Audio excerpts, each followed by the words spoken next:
Alors évidemment, si le marché interbancaire est moins actif, il a une décélération de l'expansion du crédit et c'est tout à fait ce qu'on a observé également. Alors, quelques statistiques sur ce marché interbancaire. D'abord en chiffres relatifs. Donc en bleu, les prêts interbancaires en pourcentage relativement aux prêts à des institutions non bancaires.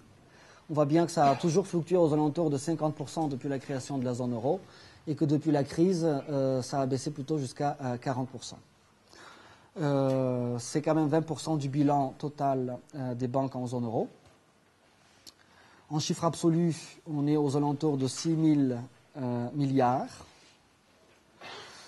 Et on peut voir ici l'impact de la crise financière. C'est peut-être un peu plus compliqué ici à expliquer. Les prêts aux institutions financières monétaires, ce sont précisément les prêts entre banques commerciales et l'eurosystème. C'est le graphique en bleu. Et il y a des moyens un peu compliqués, mais on peut le faire statistiquement, d'exclure les prêts des banques à l'eurosystème, autrement dit les réserves des banques à l'eurosystème. Et on arrive alors au petit graphique bleu. La différence entre les deux étant évidemment les créances de l'eurosystème aux banques commerciales. Et donc on voit cette grande montée donc, des emprunts auprès de l'eurosystème. C'est précisément les emprunts de certaines banques commerciales qui ont dû emprunter ces montants-là pour payer des échéances sur le marché interbancaire. Alors, je viens maintenant au deuxième élément, deuxième institution qui est assez importante dans la création monétaire du côté des banques commerciales. C'est la titrisation. On a parlé aussi de shadow banking, la securitization en anglais. Donc la titrisation est beaucoup moins importante en zone euro, mais extrêmement importante aux États-Unis. C'est de l'ordre, je crois, d'une quinzaine de milliers de milliards. Qu'est-ce que c'est que la titrisation? Je crois que c'est de l'ordre de 15 000 milliards. Oui, 15 milliards. 15, oui. Alors, il s'agit donc de la création de nouveaux titres financiers. Ce sont des titres financiers qui sont dits adossés à des crédits. Des crédits qui ont été octroyés par des institutions financières, par les banques. Donc en anglais, on parle de asset-backed securities. Ces crédits peuvent être diversifiés, c'est-à-dire on prend des crédits de différents secteurs de l'économie qu'on met ensemble et une obligation nouvelle sera donc adossée à ces crédits. Mais ça peut ne pas être diversifié, ça peut être uniquement par exemple, des crédits hypothécaires. Donc, la grande catégorie de ces actifs, ce sont les mortgage-backed securities, donc les titres, les obligations adossées à des crédits hypothécaires. Ces nouveaux titres financiers vont avoir un flux de revenus qui sera déterminé par les intérêts perçus sur les crédits. Les obligations seront aussi divisées en différentes tranches, A, B, C, ou tranche junior, tranche mezzanine ou tranche supérieure. La division en tranches n'a pour objectif que de commercialiser différemment les différents types d'obligations, parce que chaque tranche correspond à un profil différent de risque et de rendement promis. Alors, comment exactement fait-on ces nouveaux titres financiers? Eh bien, une banque commerciale va créer une nouvelle entité légale qu'on va appeler un Special Purpose Vehicle. Donc, c'est un véhicule à but précis, donc qui est une entité financière, qui elle-même n'aura pas de statut de banque. Donc, c'est là tout le charme. Ce sera juste une institution financière qui va comme si acheter les crédits générés par le système bancaire. Comment va-t-elle financer cet achat de crédit? Par la vente des obligations adossées.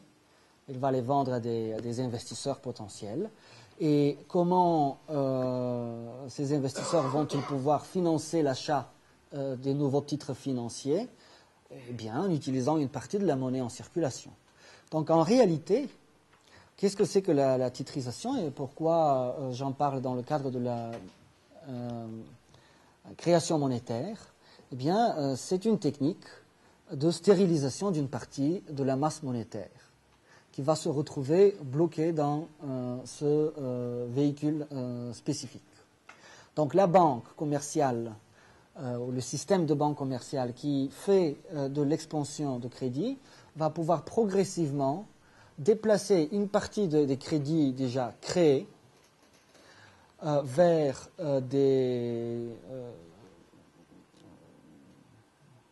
véhicules spécifiques, donc vers des entités légales, qui, elles, vont absorber, en ce faisant, une partie de la masse monétaire créée. Donc, on va assister par la titrisation à une véritable stérilisation de la masse monétaire. Alors, quel est l'avantage des banques? Il y a un double avantage. Elles peuvent faire de l'expansion du crédit sans impact sur la masse monétaire, parce que cette masse monétaire, évidemment, elle aura circulé, mais au bout d'un moment, elle ne circulera plus. Donc, on ne verra pas l'expansion des dépôts, alors qu'il y aurait eu une véritable expansion des crédits dans l'économie. C'est un point qui a été remarqué par les banquiers centraux, c'est assez intéressant. Il y a un article de la Banque centrale européenne qui dit qu'avec la titrisation, les banques centrales ont perdu le pouvoir sur le contrôle de la monnaie. Mais qu'est-ce que ça veut dire? Ça veut dire précisément une reconnaissance du fait que les banques peuvent toutes seules, de nouveau, d'une certaine manière, se refinancer sans recourir à la Banque centrale. Donc il y a un certain parallélisme entre la titrisation qui est très utilisée aux États-Unis et le marché interbancaire qui est très utilisé dans la zone euro, dans la mesure où ce sont deux mécanismes différents des banques commerciales, enfin deux mécanismes qui permettent aux banques commerciales de fonctionner avec des réserves plus faibles, ou plutôt de véritablement multiplier plus la base monétaire existante.